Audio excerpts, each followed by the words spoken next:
I run a program called the First Vacation Rental Investment Blueprint. Mhm. And probably the most common question around AirDNA is how accurate is the data? Yeah.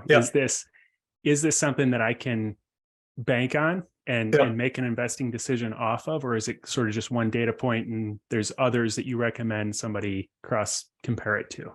Yeah. So we track that. So even though we don't get direct bookings and where we can see them directly from Airbnb, we now have about 1 million properties that we get through other partners, whether it's channel managers or even people that hook up their accounts directly through AirDNA. If you sync your iCal, then we can see and the bookings that you're actually getting through Airbnb. So we're now tracking our accuracy and every day through those other channels. And typically, and we're happy with a margin of error within like 5%. So we know we're not going to get it exactly, but our goal is essentially 95% accuracy and having 95% coverage around the world. So that's what we benchmark ourselves on. Typically, it's that accurate. Sometimes, and maybe there's a change that will happen on Airbnb and Vrbo where we see our accuracy decrease, that we then make fixes and get back to that. But that's what we benchmark ourselves on. And then in terms of accuracy, I see that as a loaded term because everyone's definition of accuracy is different. It could be like, that someone the way that most people use our tool is at least get started is through our Rentalizer tool, where you can put in any address around the world, and we provide an estimate of what that property would earn. And then for the free version, I will just give you a number. And then if you're a paying subscriber, you then see a bit more detail of what comps went into providing that estimate. And for some people, it's essentially like if that number doesn't give you the exact right number, then AirDNA's data is inaccurate. And what may happen is that the property type or the area that you put in, maybe there's not a lot of other comparable listings. So you put in a 4-bedroom home that's a super luxury property, and we can't go out and find other 4-bedroom homes that are luxury properties in that area. So maybe we pull back some 3-bedroom mid-scale properties that are the closest one nearby. And all of a sudden that estimate isn't accurate for you, or isn't super accurate. But that's not any issue with the data. That's an issue with finding relevant comparables. So the first tip I would give people is really understand those comparables that we pull back, and if in determining if they are comparable to the property that you are looking to buy or acquire. There's a lot of times there'll be like 3 of the comps are perfect, like they match up with your property exactly, and then maybe 2 of them aren't. Like that's where I'd say throw those 2 that aren't out, re-average, because we're going to give you the revenue of each of all of the properties that were used in that estimate. And essentially it's a weighted average that to get to that number. So go back and re-average and get a new number for yourself. And in a lot of ways, that may combat what and maybe some people perceive as inaccuracies, but it's just not pulling back the right comps. Yeah, I always tell people, especially, the engineer minded types that get into this, they want that specific nightly rate and occupancy, that's what it's going to be now and forevermore. And I always tell people, like, it's just not how you can't predict every single guest that's going to come, how long they're going to stay, what they're going to pay. Like, so it's all based on historical data, and you're trying to get the tightest window of nightly rate and occupancy rate that you can. And then what I recommend to people I work with is use the most conservative end of that spectrum, because you don't know what the future holds. And so if it works on the most conservative end, then and the numbers are still really good, then it's probably a good deal. But you're not ever going to land. So if you spend like the next 6 months analyzing deals, trying to get to that specific number, you're probably going to do yourself more harm than good. It's sort of like a tight window that you want to get to. Yeah. And that's where I love the changes that we've made on the site in the past few months, where we actually provide the detail between, and where you can filter much more granularly, and then you can export all that data to Excel. So you can look at daily, nightly rates over the past year, and let's just say weekly occupancies over the past few years. And you can really understand what weeks, what periods are driving rates. And you can understand maybe if there was a special event that happened last year that caused ADRs to triple during that period, and then that event's not happening again next year. If you're just looking at the annual averages, like you need to know whether to assume that event is going to happen again and you're going to get that premiums. Because if it's not, that could be a really bad assumption that you take forward into your future projections. So by looking at rates by night, by week, looking at occupancies during the high season, during the off season, getting a sense of how many nights were actually sold during the off season. And if I'm assuming 30-40% occupancy during the off season, because the properties that we're operating got that, and I'm not in the perfect location to actually get the demand during the off season, I might be making a bad assumption there. So it's exactly like you said, of getting a sense of what is the range. And if you've got really tight ranges, then you can be pretty confident of what it's going to earn. I also like to look at it, occupancies and ADRs back through time. And we provide 5 years of data for that. So and these past few years have been a perfect example of occupancies as an industry. We got so high during 2021 because a lot of supply moved out.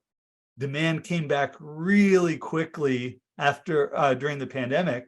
Occupancies reached all-time highs. And for someone assuming today that occupancies are going to maintain maybe what they hit in 2021 and 2022, like that's probably not the best assumption. And if you can go in and see, okay, here's what a unit was earning in 2018, 2019, like that may be a good conservative estimate on occupancy. And I don't think rates are going back down to 2018, 2019 levels. I think we're broadly going to be able to maintain a lot of the gains we've made in rates. But occupancies typically revert towards the mean. As if they get too high, a whole lot more supply is going to come in until they sort of reach that equilibrium.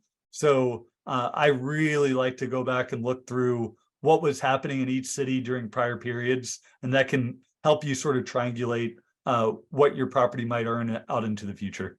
Got it. Yeah, that was something I was actually going to ask you about, because a lot of people give that advice of, that the COVID time period was sort of this anomaly. So look back at 2019 data and use that, which I partially agree with. I can see where you're coming from. I think it's really important what you said, that occupancies probably will return more to like a equilibrium, but we're in a new place. It's not like we just revert back, everything goes back to normal in 2019. Like there's new users, there's new demand, that the pricing power of the dollar is totally different today than it was back in 2019. So that nightly rates might not change quite as much as that occupancy. So that's really interesting to keep in mind for people. And the way to access that data, the 2018, 2019 data, that's just through the paid subscription. Is it like purchasing a market or a specific property, or how does that work? No, if you, so currently we have it set up where, and you can select your city, select your market that you're in, and you can subscribe for either a month or a year. And a month for a single market is anywhere from, I think it's like 30 to $100. And then you get access to the full history of data for that market. So you can see a full 5 years of historical monthly performance. You can apply filters to the data. So what is a 1-bedroom unit that's an luxury property that's managed by a professional operator or managed by someone with just one unit? Like, and you can see all that. see the full history, export that to Excel, and you've got it forever. So we give sort of deep analytical capabilities along with it, and all you have to do is subscribe for that 1 month. Got it. Okay, that's great. I kind of want to shift gears a little bit and ask you about, so you guys every year release a list of the top places to invest. And over the past several years, it's looked a bit different. You know, it was higher end markets. Like going into 2022, the top spot was Maui, Hawaii. There's a lot of others similar to that. And then this year, it looked a lot different to me as an investor. It was a lot of Midwestern markets, very affordable markets. I guess what was the big shift that caused that? First off, which version did you like better? Did you like seeing Maui on top, or did you like seeing So I have a very unique style of investing that's different from traditional. I buy utilitarian properties in very affordable markets. So all of a sudden it felt like maybe confirming a little bit, but also at the same time, I'm like, man, you guys are letting the secret out about these places that are amazing with super high ROI. But so I aligned a lot better with 2023 suggestions. Yeah. So, and you sort of hit the nail on the head of like, it's all about ROI. And in 2022, some really weird things happened across the country in terms of ROI, where the cost of acquiring assets went up substantially. So a combination of both home values, which nationally went up like almost 20%, and interest rates essentially doubling over that 1 year period, made the average returns for a typical short-term rental look significantly worse. All the while revenues essentially stayed flat. Like we saw a slight decline in occupancy and a slight increase in ADRs. So what happened in terms of the list that sort of rose to the top on top markets to invest, and it really goes into the three main scores. Like one is in demand, which is primarily just the occupancies. Occupancies stayed relatively flat. RevPAR change is a big one too on terms of the revenue score, and RevPARs generally went up, but they generally went up more in smaller markets that weren't seeing a whole lot of more supply growth. And then on investability, which looks at home values compared to the average revenue that they can earn, the markets that saw the most appreciation in home values sort of plunged in terms of their investability, and you look at all the markets that showed up in our top 25 markets, they essentially saw like the least amount of home value appreciation around there. So their revenues stayed flat to slightly increasing. Their home values essentially stayed flat. So their investability sort of stayed, while other markets around the country like Nashville, Austin, Boise, Maui, and home values just skyrocketed throughout 2022, which sort of brought down their investability substantially. So it was really, these markets, the ones that were sort of left, while the others, their scores really decreased over that year.